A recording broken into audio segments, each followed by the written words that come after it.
It is time for another edition of Roundabout, and because it's WJBK's 75th anniversary, we had to make it special. So we made a call to one of Detroit's favorite sons, Al Allen, to take a ride in the SUV. Let's get it. We ran into each other, met you in the newsroom a few weeks ago when you came through for the 75th anniversary. But look, I wanted to say I had to have you here in the car so we could actually have a full conversation this time. I know that you're the king of the overpass here. Everyone that I've spoken to has said, oh, Al Allen, I used to watch him under the overpass every snowy morning. How did that start? I did thousands of stories, all right? But all people remember Al Allen on the overpass with snow coming down. That's all they thought about, right? And then they would say, why did they let that guy go out there like that? What about the younger ones?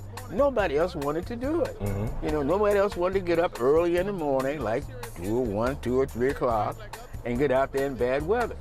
So we did it. Mm-hmm. But I have to thank, the photographers who did the work, the heavy loads and so forth. Mm-hmm. I just stood up there and looked cute. That's all I did, and tell a story. So you started in radio here in Detroit. Right. You're from Detroit? I'm from Detroit. Well, no, I was born and raised in Little Rock, Arkansas. Okay. But I actually started working at a radio station. I was going to Arkansas AM&N University, HBCU college. Right. And it majored in journalism. And I got a job after about a year there at a radio station called KCAT in Pine Bluff, Arkansas. Okay. Well, that's where the college is.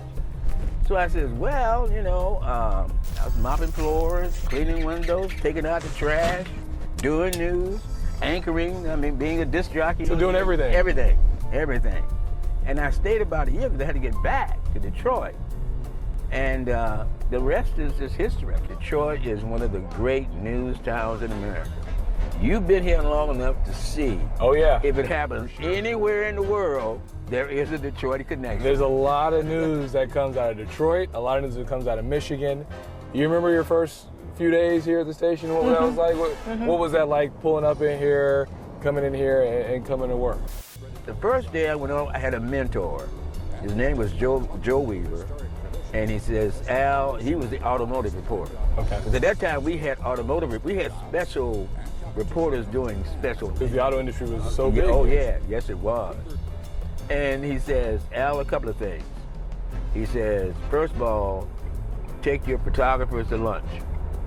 Make sure that they're well taken care of and pay the bill for them. The second day, I actually did my first live shot. The photographer walks up to me, he says, Mr. Allen, you're in radio.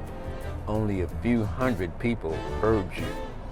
Now you're on TV. Oh, wow. Several thousand people will see you. Now, how do you feel? I feel fine. One thing I had to get used to was this person, which is a producer, talking to you in your ear while you're talking on the air. And it took me a minute to finally get used to that. But that was the first couple of days. I was good to go. Yeah? Yeah. What is it about Detroit that made you stay here? First of all, my wife was here. I get a call from NBC Radio. They wanted to hire me to do anchor on the weekends and report on the weekday. Right. And I asked my wife, and she said she doesn't want to leave.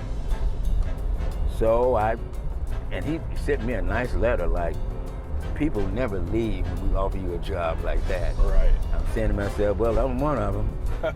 After what happened with NBC, CBS called me, all right? Still didn't want to leave. Right. So we just stayed here. Let me ask you this, why do you feel that representation is so important, especially on the news? Because, a lot of times when people turn on the news, they don't see that people that look like us. Right. And so it doesn't normalize that black people can do the news just like anyone else. I wanted to show a different side. These are the real people who live here. They work, they do things, they have families, same as everybody else. It made no difference. Detroit is a country town. A lot of people migrated here from the South. Right. They like the people they see on TV to stay on TV. Right. They do not like changes. And that's all stations. They do it every day they want to see the same person. Yeah. They don't care. They want everything simple. And that's what I try to do. Make everything simple and keep it short. And you made a career out of it. I made a career out of it. Don't ask me how. Mr. Al Allen, it's a pleasure. We could talk about this. We could talk for another hour. Oh, I know we could. But I do appreciate. I only tapped the beginning of it. Hey, that leaves it over for another conversation. That sure does. I appreciate your time and your wisdom and your company and your book as well, man. Thank you so much. Glad to do it. Yeah, I'm gonna check this out.